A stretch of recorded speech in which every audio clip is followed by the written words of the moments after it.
Estamos super felizes, porque, eu vou dizer, eu acho sempre que José Rodrigues dos Santos jamais vai poder aceder aos nossos convites porque não tem tempo, mas pelos vistos tem. E, no entanto, aqui está ele. É verdade. E a primeira pergunta que eu tenho para fazer a José Rodrigues dos Santos, muito rapidamente, que é uma curiosidade que surgiu há pouco, é se José Rodrigues dos Santos sabe escolher peixe.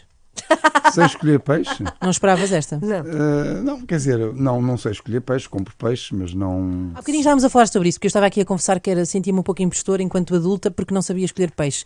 E depois ficámos aqui a pensar, será que José Rodrigues Santos, perante uma banca de peixe, sabe escolher? Sabe a diferença entre um safio e um congro? Entre um pampo e uma corvina? E tínhamos que te fazer essa pergunta. Pronto, gostas mais de comer peixe do que o escolher, Sim, quer isso? dizer, há coisas elementares, sei o que é uma dourada. Agora, mas daí depois não avaliar o peixe, se este está bom, se este está mal, já não sei pelo cheiro. Mas é que a Inês trouxe esta questão aqui hoje e tínhamos prometido, lá está, quem nos ouvia, que íamos falar disso contigo, que é, em que parte da nossa vida adulta não somos bem adultos? Ficamos na infância. Eu nas finanças, definitivamente, ainda estou numa era muito infantil. Somos, no fundo, impostores enquanto adultos, não é? Bom, no caso dos homens, é sempre. Nós nunca deixamos de ser crianças. Não é? Em todos os aspectos da vida. Exatamente. Pronto, portanto, preenches o cartão todo, é isso? É isso. Okay. Não, ali na área da literatura não. Consegue escrever livros bastante adultos, não são infantis. Sim, não são redações, não é propriamente ditas. Nas minhas férias. Muitos parabéns, porque este é o livro, também não tinha noção, 24º livro. Romance. Romance. 31 livros. Quantos? 24 romances. E mais os livros todos, completos, com os outros também. 31. É imenso. Quando é que escreveste o teu primeiro livro? Que idade tinhas? Escrevi em 92, foi um ensaio chamado Comunicação. Ainda hoje tem muita gente que diz, que às vezes encontra, fartei-me de ler o seu livro, estudar qual livro? Era a Comunicação, porque era dado nos liceus. Ok. Que idade tinhas nessa altura? Comecei a dar aulas na faculdade nessa altura, portanto, não sei, aquilo foi a tese de mestrado, na altura não se fazia mestrados. 92, que idade é que eu tinha em 92? Pois não faço ideia. É como dizer, a fazer as contas. É fazer as contas. Não sei em que ano nasceste. Seria para aí 28 anos. E qual foi o momento em que pensaste, porque esse era um livro diferente, um bocadinho mais técnico provavelmente, qual foi o momento em que pensaste, não, eu se calhar sou capaz de escrever romances, que é uma coisa completamente diferente? Foi um processo, não há um momento. O que me interessa na ficção verdadeiramente é a verdade. Portanto, eu uso o romance para dizer coisas verdadeiras. É o que me interessa. E começou assim justamente. Portanto, eu tinha uma história que eu achava que era interessante a contar sobre Timor e, portanto, eu fiz um romance, que é a Ilha das Trevas, que é explicar as personagens todas reais. O Max Stalt é um personagem, o António Guterres, o Durão Barroso, portanto, e criei uma família timorense, essa sim, ficcional, mas através da história dessa família encontramos uma série de personagens reais e coisas que elas realmente fizeram para levar a independência a Timor e, portanto, foi essa história que me interessou e toda a minha ficção é baseada em coisas reais. Mas é muito engraçado tu dizeres isso, que o que te interessa é na ficção ser a verdade, porque a tua profissão é a verdade, não é? Porque o jornalismo é isso, não é? São os factos, é a verdade.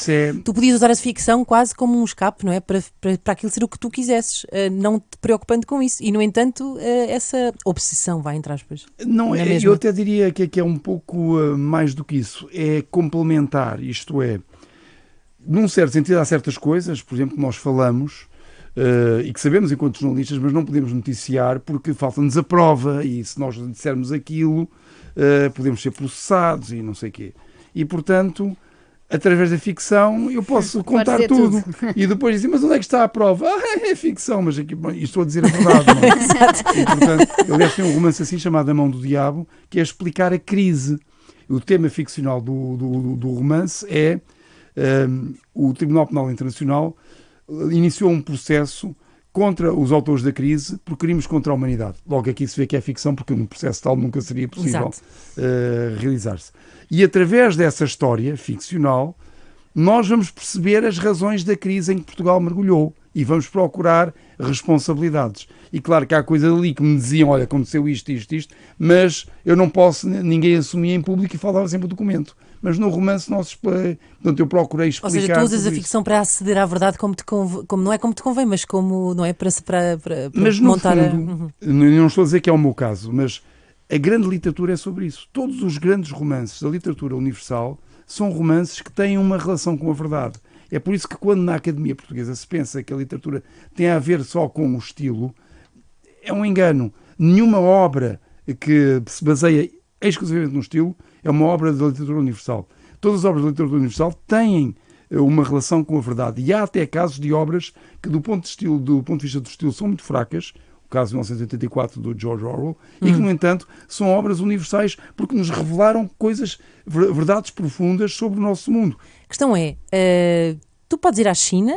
Depois disto. Não é? Não. Não, Mas, e, mas antes de mais, e a pergunta dela, eu queria também muito ouvir a resposta, mas explica porque é que não poderias ir à China. O que é que tem este livro sobre a China? O que é que tu contas? Ok, pronto. A ideia do romance é esta. Se vocês pensam que a Rússia é perigosa, esperem até conhecer a China. Pronto, e o romance, através desta ideia de uma mulher misteriosa, que é a mulher do dragão vermelho, vai-nos perceber o que se está a passar lá internamente e quais são os projetos da China para o mundo. Porque uma coisa, a China tem uma filosofia militar, é talvez a cultura com uma filosofia militar mais assente no conceito da dissimulação. Aliás, a epígrafe é uma citação da Arte da Guerra, de Sun Tzu, a dizer: será um conquistador aquele que melhor souber dissimular. Isto é, eles têm um discurso, mas fazem outra coisa. E isso é intencional, e na filosofia militar chinesa, o ideal para ganhar uma guerra é fazer uma guerra a alguém, e esse alguém nem sequer perceber que está em guerra. E só percebe quando já é derrotado, que é essencialmente o que se está a passar.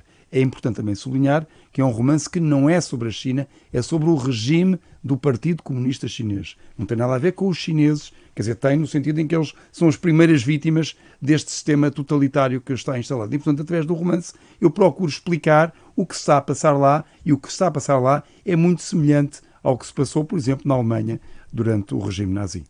E posto isto, José Rodrigues dos Santos não vai visitar a muralha da China, não Pois, é? vai ser complicado, porque, como obviamente eles têm uma das táticas, que aliás Eles já saberão, não é? já Por os essa altura- comunistas desde o tempo de Lenin faziam isso na Rússia, e os nazis também na Alemanha usam reféns. Portanto, se alguém se porta mal e está inalcançável, eles vão buscar, por exemplo, elementos da família e ficam presos até a pessoa se render. Portanto, não só eu não posso ir à China, como a minha família não pode ir à China. Mesmo assim... E nós que estamos a falar contigo agora? Se calhar Eu também não eu acho que vocês, ficava. apesar de tudo, estão salvo. inocentes, vocês estão a fazer perguntas. Não estão a dizer... Mas espera aí, como é que tu sabes que não podes ir à China?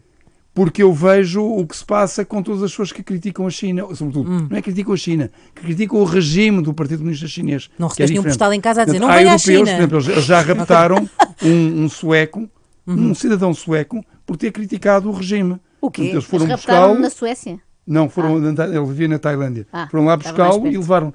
E depois a Suécia lutou para o libertar, e houve uma altura em que conseguiu, então, para a viagem para o aeroporto, ele foi acompanhado por 3 diplomatas suecos. Mesmo assim, veio a polícia chinesa e, à frente dos 3 diplomatas, voltou a prender o homem.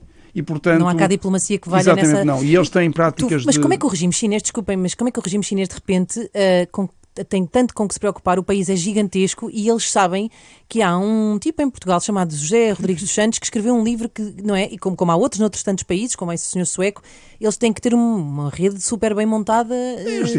Isto é um sistema de vigilância. Usam vigilância eletrónica, inteligência artificial, qualquer coisa que apareça na internet a criticar a China é logo Ainda por cima tu identificado. puseste dragão vermelho no título. Sim, e não, isto dá Mas olha, mas tu- só para dar um exemplo. Só para dar um exemplo. Não estava a falar com um amigo que me disse: olha, eu tenho uma pessoa que eu conheço, que até por acaso é uma figura pública, que foi fazer uma viagem de turismo à China e esteve no Tibete, e então, quando chegou, resolveu fazer uma crónica da sua viagem ao Tibete e fez um lançamento com amigos e familiares. E apareceram 2 chineses de gravata a assistir ao lançamento para ver o que é que ele dizia sobre o Mas Tibete. também não vamos agora estar aqui a falar da vida do José Luís Peixoto, não é? Então vá. Eu tenho uma. Não é, eu acho Estou a que por acaso brincar, acho estou a que- brincar. Mas olha, fala. Tenho sempre uma grande curiosidade quando recebemos aqui escritores, ainda por cima tu que acumulas 2 profissões e as duas que te consomem com certeza muito tempo, qual é o teu método? Como é que tu de repente apareces todos os anos, ano após ano, com livros que nunca são fininhos, é muito raro, não é? São sempre livros muito longos, com muitas páginas. Qual é o teu método de trabalho? Isso é uma pergunta que fazem muitas vezes. Eu beneficio de duas coisas. Primeiro, trabalho muito rápido, sempre trabalhei muito rápido. E segundo, faço aquilo que gosto. E quando nós gostamos de fazer uma coisa, arranjamos sempre tempo. Portanto, verdadeiramente, essa é a resposta. Mas acordas mais cedo, deitas-te mais tarde? Não, eu, por exemplo, termino sempre, se não estou a trabalhar nesse dia, sou de folga, termino o máximo às 8 da noite. Então não tens vida? Tenho vida, sim. Para além do trabalho? Dedico à minha família. O homem mais organizado desporto. de Portugal. Não, quer dizer, tudo o que eu faço com gosto e, portanto, arranjo sempre tempo. Escrevo quando me apetece, quando não me apetece não escrevo. O problema é que normalmente apetece-me sempre escrever. E, portanto, é um bocado isto, não é? E depois trabalho muito, muito rápido. Eu escrevo 10 páginas por dia. Ora, 10 páginas por dia, em 10 dias... São Pois, 100. é fazer as contas. Sim, exatamente, como diz o outro. Olha, tu falas bastante nos teus livros, não é a primeira vez, e neste também te focas muito nisto, desse tal sistema de vigilância. Ou seja, de estarmos a ser vigiados constantemente pelos aparelhos eletrónicos que temos, computadores, telefones, e como também com um sistema que nós ainda não temos em Portugal de reconhecimento facial muito sofisticado. Isso acontece. Sim, a China E é uma neste momento realidade. está, quer dizer, a inteligência artificial está em toda a parte, como é óbvio, não é? E nós até somos vigiados por razões comerciais, para nos porem anúncios. Quando nós fazemos uma consulta na internet, de repente começam a aparecer Aquela coisas coisa que dizem, relacionadas. parece que houve, não é? São Quando falamos de uma algoritmos. coisa, depois aparece logo um anúncio. Claro, e portanto, isso são algoritmos e é por razões comerciais. Agora, o problema é quando isto é por razões políticas. Fizeste um comentário sobre o partido, perdes 10 pontos, não podes não sei quê, deixas de poder viajar do comboio, porque fizeste aquele comentário. Portanto, tudo isso é complicado e, portanto, o que se passa na China é o uso massivo da inteligência artificial para fazer vigilância política das pessoas e exigir digamos, a submissão. E nós estamos a ver o uso da política Covid-0 é, na verdade, porque é que ela existe. Não é necessariamente porque eles estão aterrorizados com a Covid, é porque é um meio que facilita a introdução de sistemas de vigilância política e, por isso, o regime chinês tornou-se o maior Estado totalitário da história, mais ainda do que o regime comunista da Alemanha, entre aspas, E democrática. tu vês isso acontecer no mundo? A espalhar-se no resto do mundo? Claro, eles estão a exportar estas tecnologias neste momento. E eles usam esta tecnologia com marcadores raciais. Portanto, porque eles fazem perseguição étnica, identificam pessoas e os Se marcadores... dúvidas houvesse de que... Os marcadores têm lá a identificação dos parâmetros, cor da pele, etnia e raça, como raças suspeitas, etnias suspeitas e por aí fora. E, portanto, eles, por exemplo, fazem uma coisa que é uma coisa... E é tudo a dissimulação, parece muito generoso. O romance, aliás, fala nisso. Começaram a oferecer telemóveis em África para as populações e então tinham introduzir um algoritmo na câmara porque as pessoas, quando são mais escuras, são menos identificáveis. Então conseguiam tirar fotografias e ficavam mais identificáveis. E aquilo é, na verdade, um truque. E ofereciam esses telemóveis. É, na verdade, um truque de controle de populações. E, portanto, com isso, consegue identificar as pessoas e controlá-las também. E tudo sobre a capa de estamos a oferecer um telemóvel, vê lá como somos tão generosos. Claro, tão E fixe reparem que nisto. somos. Bom, Ainda bem que em Portugal Stay Away Covid foi um fracasso. Foi uma aplicação que não pegou. Exatamente.